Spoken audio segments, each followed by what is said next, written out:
If you accept the idea that users can create and upload content, the very fact that they're doing that, that democratization that comes with it, also allows weaponization.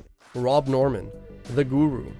It's nearly impossible to attend a conference in marketing and not see Rob Norman on stage. Rob's held executive roles at leading ad agencies like MediaEdge and GroupM, and he served as an advisor to Comscore, Notch, and many others.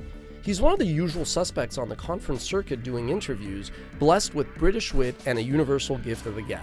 With advertising under so much disruption and media companies bleeding into tech firms and vice versa, I wanted his insights into what opportunities he saw for entrepreneurs and execs alike. So there seems to be a lot of discussion, the 30-second ad is dying, and then you hear about, people have the money to pay to avoid ads. In the future, do you think it is one extreme or another, ad-supported or subscription-based, or do you think there's room for both and more than enough money and mind share for everybody? Well, there's always going to be both. Anyone that says that people really enjoy advertising and will seek out is clearly deluded. There is a value exchange that people are prepared to make in which the amount of quality content that they receive and the price they receive it for will create a trade-off with the amount of advertising they're prepared to tolerate.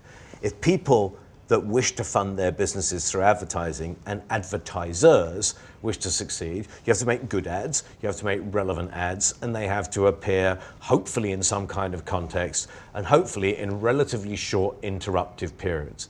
It is true, however, that in programming without organic breaks, and of course the big one with organic breaks is sport, in program without organic breaks, most people, most of the time, if they could choose to, would choose to consume it commercial free. So you hear a lot of issues on platforms like Facebook and YouTube where you're seeing most of the engagement take place. But it doesn't seem like advertisers care as much as politicians and journalism. Sometimes they'll pull back. Procter & Gamble will say, we're not going to run ads on YouTube. But by and large, I'm not saying it's lip service, but they're not really voting with their dollars. Is that advertisers ultimately don't care? Or because, well, at the end of the day, advertising is a function that has to support their parent company. So you're never going to get the real people with the power, which are not really shareholders, because Facebook and Google are controlled by the founders still. So basically, will the advertising community step up, show leadership in that sense, or they don't really care? They're not here to make moral decisions.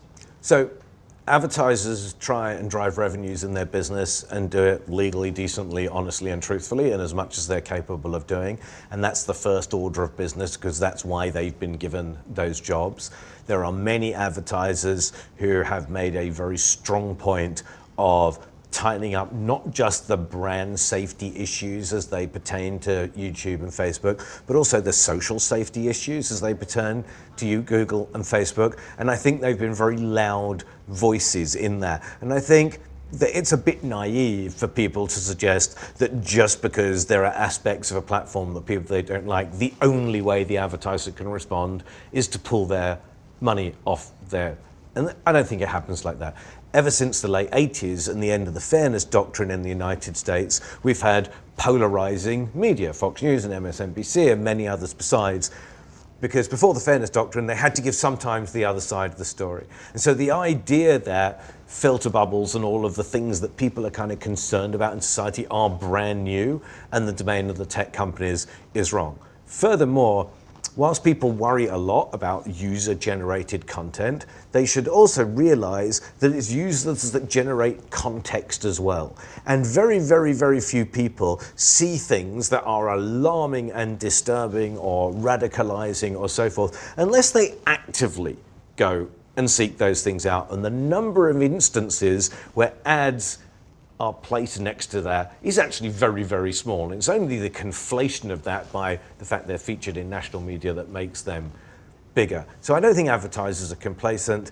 I think that the platforms to a degree have responded, but the platforms have been incredibly cautious about using words like zero and getting to zero, because if you accept the idea that users can create and upload content, the very fact that they're doing that, that democratization that comes with it, also allows weaponization. It's a symmetrical problem.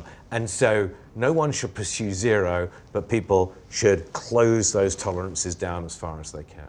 So you've worked in the advertising world for a few years. Yeah. We cover a lot of advice for entrepreneurs and startups. From your vantage point, what's the single biggest opportunity that you can't believe that entrepreneurs are not chasing, that startups are not changing, given everything you know about advertising?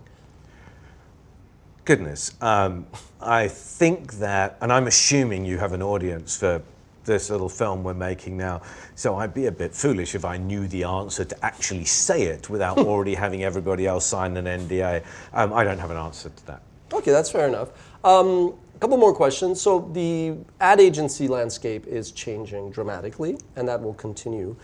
How challenging is it for executives like yourself, but even others who don't have the kind of brand and kind of track record, to not reinvent themselves per se, but to find opportunities professionally, personally, when even those like me who are starting up new businesses don't necessarily know what's around the corner in a quarter, let alone in a year or two? Well, I find that in any business, the first thing you look for is the people who have the greatest curiosity about the business you're in.